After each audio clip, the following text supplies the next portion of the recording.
Hey guys, JP Cormier here.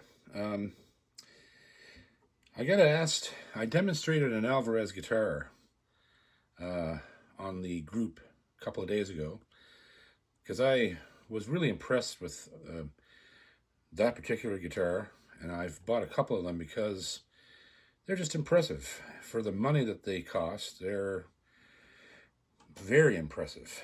And I I have a I sort of have my own creed after being uh, in this business for 37 years professionally.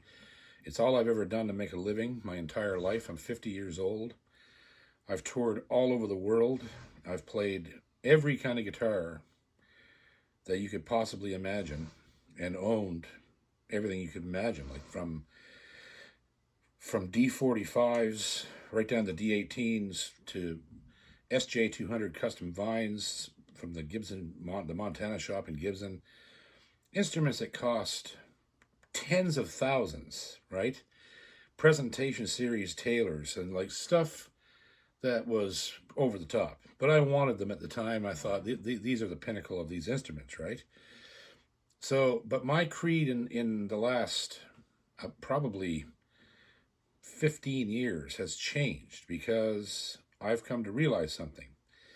Uh, Guitar, and I know that there's going to be some people on this page, and I still love you. I know there's going to be some people on this page that are going to disagree with what I'm saying, but that's fine.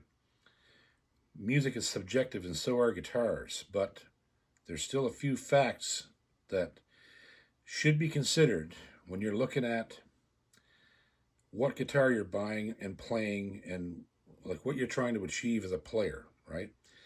So my creed has been that it's been 15 years at least since uh, Martin and Taylor especially have pretty well been left in the dirt by companies that are building guitars way cheaper and delivering better sound, better playability, more less structural failure, on and on it goes. Uh, to give you an example of what I mean by that, I owned a D45 Martin that I paid $13,000 for, because that's what they cost here at the time. I had it 6 months before the bridge came off, and it came off for no reason. It was in. I'm sitting right now in my recording studio. Don't mind the mess. There's a bunch of stuff in here. We're working away. The guitar was in my recording studio, out of the case. Other guitars in the room were out of the case. I left it there to go on the road for a month. And when I come back, the bridge was off.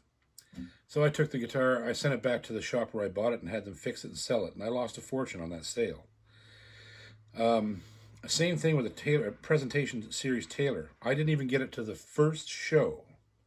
I paid $7,000 for it. Went to a festival, pulled the guitar out of the case to go on stage. Looked down, saw there was light coming underneath the bridge and the top, between the bridge and the top. You could put a business card between the bridge and the top, all the way to the pins. Off to the shop again, where they told me, "Don't worry about it. This happens all the time. We have one of these guitars on the bench every week. This is what happens. Don't worry, we'll fix it, so it will never come off." To which I said, "I don't want the guitar. If that's a problem." And a problem across the board, and you're telling me you're fixing these every week, I don't want that guitar. So 15 years ago, I started to look at other companies. One of the main ones I looked at was Yamaha, because I remember Yamahas when I was a kid, and I'm not talking about the $200 beach guitars. I'm talking about the guitars that Yamaha built for Paul Simon, John Denver, Brian May of Queen. These guitars were like $15,000, $18,000, custom made at the shop in Hamamatsu by the man who designed the guitars, the very first FG 180 and 160, and like their custom shop guitars are unbelievable. And if you're a guitar fan, a really deep guitar fan, you'll know that over the years, as when they released their double L series guitars, they were very expensive. Even in the 80s, they were like $3,000 or $4,000 to buy an LL45. These guitars were unbelievable, and they're sought after today as much as the Holy Grail Martins are, right? And so what I'm saying is, all through these years, I've encountered other instruments that are more guitar for the money than a Martin is, or a Taylor, or a Gibson. And I hate it when players get stuck in the mindset that they're never going to be happy unless they spend all that money, and it's not necessary. And I'm a teacher too, and I love guitar, and I love being on this group because I see the people on here playing and working and striving to become better players, and they're researching and they're asking questions. And one of the things that I teach people all the time is you got to get the right instrument, and you don't have to spend a ton of money. And if you ask all the right questions as a player to the people who are better than you, you'll find out more information more quickly and get better yourself. And so there's a lot of, I like to debunk a lot of things about guitar, because guitar is a lot easier than people make it out to be. And you just have to start with the right tools and look in the right direction, which is behind us. We got to look back at the guys like Doc Watson, Dan Crary, Norman Blake. Doc Watson especially, he was the king. He's the greatest flat picker that ever lived. And no one will ever convince me otherwise. He had better timing, tone, and delivery than anybody who's ever come after him. We all are just his children. And if you look at the people that came after him, you can see him in them. You see him in Rice. You see him in Crary. You see him in me and Clay Jones and Brian Sutton. And like you see all these guys that have done this all their lives, and every time you hear them pick, you go, he just did a Doc lick. So these are the things that I love being on in this group, because I enjoy watching everybody learn.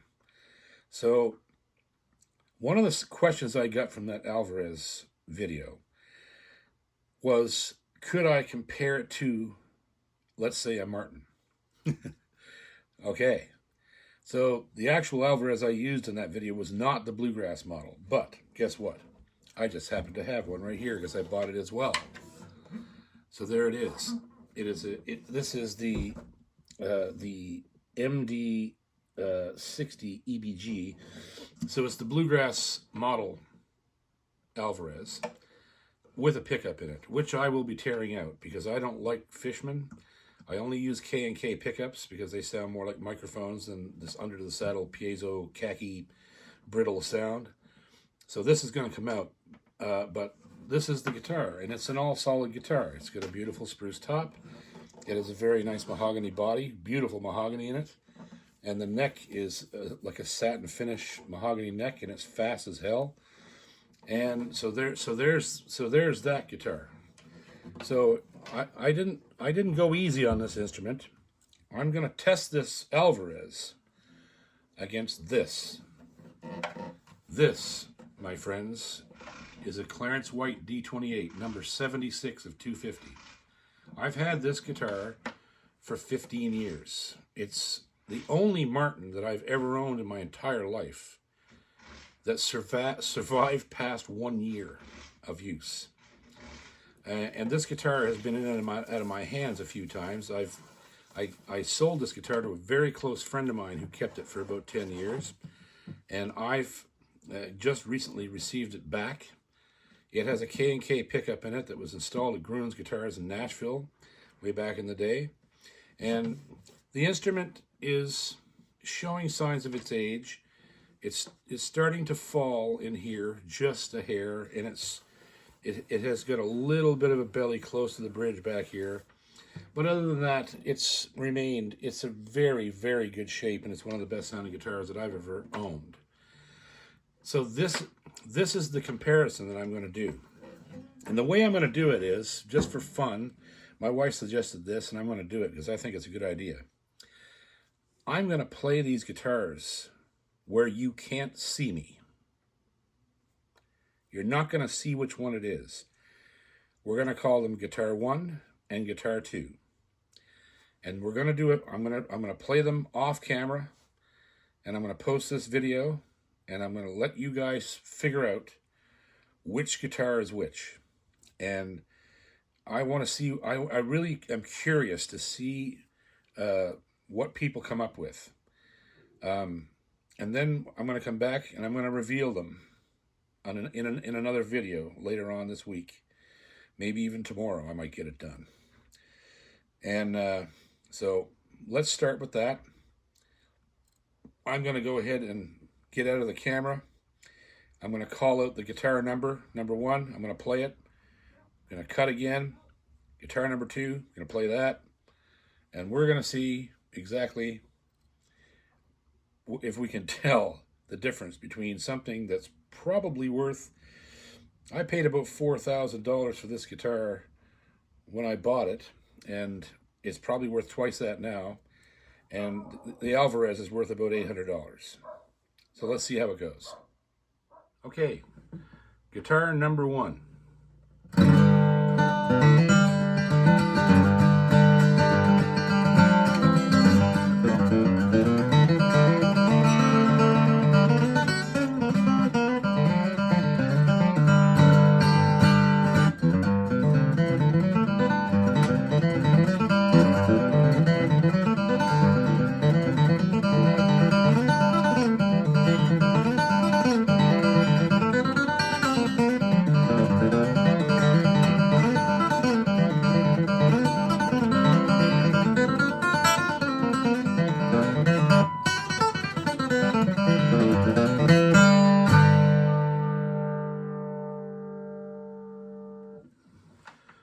Okay, guitar number 2.